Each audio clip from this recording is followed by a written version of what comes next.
अस्सलाम वालेकुम दोस्तों। आज हम बात करेंगे 5 आसान हलाल इन्वेस्टिंग के ऑप्शंस जो आप इंडिया में कर सकते हैं। हलाल stocks, mutual funds, precious metals, property और ऑल्टरनेटिव इन्वेस्टमेंट्स। और आखिर में एक बोनस ऑप्शन भी। इनमें से कुछ तो आप सिर्फ 100 रुपए से भी शुरू कर सकते हैं। याद रखा जाए कि वीडियो में जो भी बात होगी ये सिर्फ आपकी मालूमात के लिए है, कोई इन्वेस्टमेंट की सलाह नहीं है। अगर आप अपना पैसा इन्वेस्ट नहीं कर रहे हैं तो आप उसकी वैल्यू खो रहे हैं। मेरा दोस्त अब्दुल्ला ये बात सुनकर हंसने लगा। कहा कि मेरे पास पहले भी 500 रुपए की नोट थी और आज भी 500 की नोट है, पैसे की वैल्यू कम कैसे हुई? तो भले ही नोट की रकम उतनी ही है मगर 500 रुपए की वैल्यू दो चीजों से घटती है। पहला है ज़कात। अगर आपके पास निसाब से ज्यादा पैसे 1 साल तक रखे हैं तो आपको उस पर 2.5% ज़कात देना फर्ज है। और दूसरा है इन्फ्लेशन। इन्फ्लेशन तब होता है जब चीजों की कीमत बढ़ जाती है, इसलिए उन्हीं चीजों को खरीदने के लिए आपको पहले से ज्यादा पैसे देने पड़ते हैं। आरबीआई का अंदाजा है कि इस साल इंडिया में 5.5% इन्फ्लेशन होगा। मतलब अगर आपके पास साल की शुरुआत में 500 रुपए थे तो 1 साल के बाद उसकी वैल्यू घटकर 463 रुपए हो जाएगी। इसलिए मेरा ये मानना है कि हर मुसलमान मर्द और औरत ने अपना पैसा इन्वेस्ट करना चाहिए। मगर हम डरते हैं कि कहीं हमारी खून पसीने की कमाई कहीं डूब ना जाए। डरिए नहीं, हम आज मुख्तलिफ इन्वेस्टमेंट के ऑप्शंस देखेंगे ताकि आप उतना ही इन्वेस्ट करें जितना आप रिस्क बर्दाश्त कर सकते हैं। मगर आपका इन्वेस्टमेंट हलाल रहने के लिए उसमें सूद, शराब, सुअर के गोश्त जैसी चीजें नहीं होनी चाहिए और उसके साथ साथ बिजनेस कर्जे की वजह से वजूद में नहीं रहना चाहिए। हलाल इन्वेस्टमेंट के और भी क्या क्या कंडीशंस होते हैं हमने इससे पहले एक वीडियो में तफसील से बात की थी। अगर आपने नहीं देखी हो तो पहले वो वीडियो देख ले। ये कंडीशंस पास होकर मिलने वाले हलाल ऑप्शंस इंडिया में बहुत कम है, लेकिन मैंने आपके लिए 5 हलाल इन्वेस्टमेंट ऑप्शंस ढूंढ के निकाले हैं जिससे आप अपने पैसे की वैल्यू को बढ़ा सकते हैं। हर ऑप्शन के लिए हम देखेंगे कि आपको कितना मिनिमम अमाउंट लगेगा, उससे आपको कितना रिटर्न मिल सकता है और उसमें कितना रिस्क है। तो चलिए शुरू करते हैं। पहला है हलाल स्टॉक्स। हलाल स्टॉक्स मतलब वो स्टॉक्स जो शरीयतन हलाल होने की कंडीशंस को पास करते हैं, इसलिए इनको शरिया कंप्लायंट स्टॉक्स भी कहा जाता है। इंडिया में टोटल 6,819 लिस्टेड कंपनीज है, जिसमें से लगभग 20 से 30% कंपनीज के स्टॉक्स शरिया कंप्लायंट है। ये नंबर इसलिए ठोस नहीं है क्योंकि हर क्वार्टरली स्टेटमेंट्स में कंपनियों के फाइनेंशियल्स चेंज होते रहते हैं, जिससे वो हलाल होने की कंडीशंस में पास या फेल होते रहते हैं। मार्केट में बहुत सारे ऐप्स हैं जिससे आप चेक कर सकते हैं कि कौन से स्टॉक्स हलाल है और कौन से नहीं। 2-3 ऐप्स है जो फ्री है जिन्हें मैं भी इस्तेमाल करता हूँ। हलालस्टॉक्स.in, मुसाफा, इस्लामिक स्टॉक स्क्रीनर। इन पे आप स्टॉक्स को सर्च करके पता कर सकते हैं कि वो स्टॉक हलाल है या नहीं। ये फीचर्स इन ऐप्स में फ्री है। अगर कुछ अच्छे हलाल स्टॉक्स की बात की जाए तो यूनिलीवर, एशियन पेंट्स, टाइटन और डीमार्ट ऐसे स्टॉक्स हैं जिनको एक्सपर्ट्स रेकमेंड करते हैं। मगर कोई भी स्टॉक में इन्वेस्ट करने से पहले उस कंपनी के फाइनेंशियल्स पे रिसर्च जरूर करें। हलाल स्टॉक इन्वेस्टिंग में अगर मिनिमम अमाउंट की बात की जाए तो आप 100 रुपए से भी इन्वेस्टिंग शुरू कर सकते हैं। अगर आप एक्टिवली अच्छे स्टॉक्स में इन्वेस्ट करते रहें तो 15% से लेकर 20% तक सालाना रिटर्न आप एक्सपेक्ट कर सकते हैं।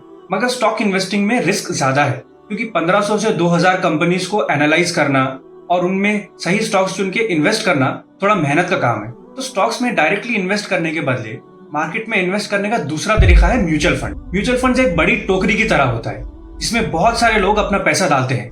फिर ये टोकरी इस्तेमाल होती है अलग अलग तरीके के इन्वेस्टमेंट्स में पैसा लगाने के लिए। एक फंड मैनेजर इस टोकरी का जिम्मेदार होता है। हमारा मकसद ऐसे म्यूचुअल फंड में इन्वेस्ट करना है जो शरिया कंप्लायंट स्टॉक्स में इन्वेस्ट कर रहे हो। एक दिलचस्प बात बताता हूँ, इंडिया में सबसे पहला हलाल म्यूचुअल फंड 24 मई 1996 में लॉन्च हुआ था। ये था टाटा का टाटा एथिकल म्यूचुअल फंड। उसके बाद 2008 में गोल्डमैन सैक्स ने एक हलाल म्यूचुअल फंड लॉन्च किया। फिर आया टॉरस 2013 में और फिर एसबीआई 2014 में। बाद में गोल्डमैन सैक्स और एसबीआई के हलाल म्यूचुअल फंड्स बंद कर दिए गए। आज की तारीख में सिर्फ 2 हलाल म्यूचुअल फंड्स मार्केट में अवेलेबल है, टाटा एथिकल फंड और टॉरस एथिकल फंड, जिनमें आप इन्वेस्ट कर सकते हैं। इन दोनों में इन्वेस्ट करने के लिए आपको मिनिमम 5,000 रुपए लगते हैं। इनमें आप सालाना 12 से 15% रिटर्न एक्सपेक्ट कर सकते हैं। क्योंकि इस टोकरी में कई लोगों के पैसे हैं और ये कई अलग अलग स्टॉक्स में इन्वेस्ट किए जाते हैं, तो स्टॉक्स में डायरेक्ट पैसे लगाने के बनिस्बत म्यूचुअल फंड में कम रिस्क होता है। स्टॉक्स और म्यूचुअल फंड्स दोनों मार्केट से जुड़े हैं। जब मार्केट ऊपर जाता है आपके रिटर्न्स भी ऊपर जाते हैं, जब मार्केट नीचे जाता है तो आपके रिटर्न्स भी कम हो जाते हैं। तो अगर हम चाहते हैं कि हमारे रिटर्न्स मुसलसिल रहे तो मार्केट के परफॉर्मेंस से रिश्ता कैसे तोड़े? आने वाले ऑप्शंस में हम देखते हैं कि हम क्या कर सकते हैं। हलाल इन्वेस्टिंग का तीसरा ऑप्शन है प्रेशियस मेटल्स। कीमती मेटल्स जैसे सोना और चांदी में भी आप इन्वेस्ट कर सकते हैं, क्योंकि अगर किसी लंबे अरसे में देखा जाए तो इनके भाव अक्सर बढ़ते हैं। 2016 से लेकर आज तक सोने और चांदी के भाव डबल से ज्यादा हुए। तो बैंक में पैसे रखने से बेहतर है कि उन पैसों से सोना खरीदा जाए। सोना या चांदी खरीदने का तो एक तरीका है कि आप गहने खरीदें, लेकिन उसमें मेकिंग चार्जेस भी लगते हैं। दूसरा तरीका है कि आप सोना या चांदी के सिक्के खरीदें, क्योंकि उनको बेचना भी आसान रहता है और इन सिक्कों को आप लोकल सुनार के पास से खरीद सकते हैं और बेच भी सकते हैं। कॉइन्स की कीमत 5,000 रुपए से शुरू होती है। सोना और चांदी में आप सालाना 7 से 10% रिटर्न एक्सपेक्ट कर सकते हैं, क्योंकि सोना और चांदी के भाव स्टॉक्स के भाव के जितना फ्लक्चुएट नहीं होते हैं, मतलब ज्यादा ऊपर या नीचे नहीं जाते हैं, तो इसलिए इसमें रिस्क भी कम होता है। ऑनलाइन कुछ प्लेटफॉर्म्स है जहां से आप डिजिटल गोल्ड या उसके डेरिवेटिव्स खरीद सकते हैं, लेकिन ध्यान रखें कि ऑनलाइन गोल्ड लेना, क्रेडिट कार्ड पे गोल्ड लेना या इंस्टॉलमेंट पे गोल्ड लेना जायज नहीं है। ऐसा क्यों है, इस चीज को हमने ये वाली वीडियो में कवर किया था, लिंक डिस्क्रिप्शन में मिल जाएगा। चौथी चीज है प्रॉपर्टी इन्वेस्टमेंट। प्रॉपर्टी इन्वेस्टमेंट में रेसिडेंशियल भी आता है और कमर्शियल भी। रेसिडेंशियल मतलब घर, फ्लैट या प्लॉट। कमर्शियल मतलब दुकान, शॉप या ऑफिस स्पेस। प्रॉपर्टी इन्वेस्टमेंट में आपको दो तरीके से फायदा होता है। एक तो उस प्रॉपर्टी की वैल्यू जो वक्त गुजरते बढ़ती है। अगर आपने कोई अच्छा एरिया और लोकेशन चुना तो उस प्रॉपर्टी की वैल्यू काफी बढ़ सकती है। और दूसरा है उस प्रॉपर्टी का किराया। अगर आपने उस प्रॉपर्टी को किसी को इस्तेमाल करने के लिए दिया तो हर महीने या सालाना आपको उसका किराया मिलता रहता है। मिनिमम अमाउंट की बात की जाए तो प्रॉपर्टी इन्वेस्टमेंट में आपको कम से कम 3 लाख रुपए लग सकते हैं कोई प्लॉट लेने, 10 लाख या ऊपर कोई शटर या छोटा मकान लेने, और उससे ज्यादा अगर किसी अच्छे इलाके में आप कोई प्रॉपर्टी देख रहे हो तो। बड़े शहरों में यह कीमत करोड़ों में भी जाती है। क्योंकि प्रॉपर्टी वैल्यू बढ़ने को टाइम लगता है, आप सालाना औसतन 5 से 7% रिटर्न एक्सपेक्ट कर सकते हैं और किराया आप सालाना 2 से 3% तक उम्मीद कर सकते हैं। तो टोटल 7 से 10% सालाना रिटर्न आप एक्सपेक्ट कर सकते हैं। हाल ही में फ्रैक्शनल ओनरशिप नाम का एक कॉन्सेप्ट आया है, मतलब आप कंप्लीट ओनर के बदले किसी प्रॉपर्टी के फ्रैक्शनल ओनर बन सकते हैं। वैसे ही जैसे किसी बिजनेस में दूसरे लोगों के साथ पार्टनर बना जा सकता है। ऑनलाइन कुछ प्लेटफॉर्म्स है जिससे आप कमर्शियल प्रॉपर्टीज में फ्रैक्शनल ओनर बन के रेंट का फायदा उठा सकते हैं। ये कंपनीज आपको किसी बड़े शहर में कमर्शियल ऑफिस में फ्रैक्शनल ओनर बनने का मौका देती है।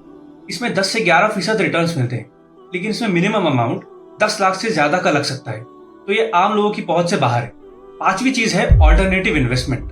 ऑल्टरनेटिव इन्वेस्टमेंट्स वो तरीके हैं जहां आप अपना पैसा आम चीजें जैसे कि स्टॉक्स या गोल्ड में नहीं, बल्कि अनोखी और मुख्तलिफ चीजों में लगाते हैं। सोचो इसे ऐसे कि आप आर्ट में, पुराने सिक्कों में या किसी स्टार्टअप में पैसा लगा रहे हैं। ये इन्वेस्टमेंट्स इसलिए मुख्तलिफ है क्योंकि ये हमेशा आम इन्वेस्टमेंट्स के उसूलों के मुताबिक नहीं चलते और कभी कभी ये ज्यादा रिटर्न भी दे सकते हैं, लेकिन इनमें रिस्क भी ज्यादा होता है। प्लेटफॉर्म्स जैसे ग्रिप इन्वेस्ट जहां आप लीज फाइनेंसिंग कर सकते हैं, टाइक जहां आप स्टार्टअप्स में पैसा लगा सकते हैं, और ग्रोपिटल जहां आप खेती में पैसा इन्वेस्ट करके मुनाफा कमा सकते हैं। इन सब के अपने अपने फायदे और नुकसान हैं। इन सभी प्लेटफॉर्म्स में आप लगभग 5,000 रुपए से इन्वेस्टमेंट करना शुरू कर सकते हैं। आपको 10% से लेकर 25% तक का या कभी कभी उससे ज्यादा का रिटर्न भी मिल सकता है, लेकिन क्योंकि ये नए प्लेटफॉर्म्स है इसलिए इनमें इन्वेस्ट करना थोड़ा रिस्की है। 6 महीने पहले तक ये सभी प्लेटफॉर्म्स काफी अच्छे थे, मगर हाल ही में इन प्लेटफॉर्म्स ने सूद से रिलेटेड इन्वेस्टमेंट ऑप्शंस को बढ़ावा देना शुरू कर दिया है, सिवाय ग्रोपिटल के जहां आपको खेती की बिक्री में से प्रॉफिट शेयर मिलता है। मगर इसमें पैसा लगाने से पहले अपनी रिसर्च खुद करें। ये बोलते हैं कि प्रॉफिट शेयर देंगे, मगर शायद वो सूद को ही दूसरा नाम दे रहे हैं। और आखिरी इन्वेस्टमेंट ऑप्शन है ऐसा जिससे आपकी आखिरत बन सकती है, वो है किसी जरूरतमंद को कर्जा देना।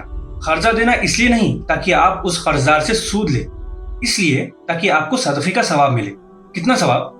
मुस्नद अहमद की रिवायत है कि हमारे रसूल सल्लल्लाहु अलैहि वसल्लम ने फरमाया कि जो शख्स किसी परेशान कर्जदार को ज्यादा वक्त देता है उसे हर दिन के लिए ऐसा सवाब मिलेगा जैसे कि उसने उस कर्ज को सदका किया हो। ये कर्ज की अदायगी का वक्त आने से पहले तक के लिए, और कर्ज की अदायगी का वक्त गुजर जाने के बाद अगर वो कर्जदार को और वक्त देता है तो हर दिन के लिए उसे 2 गुना उस कर्ज के बराबर सदका देने का सवाब मिलेगा।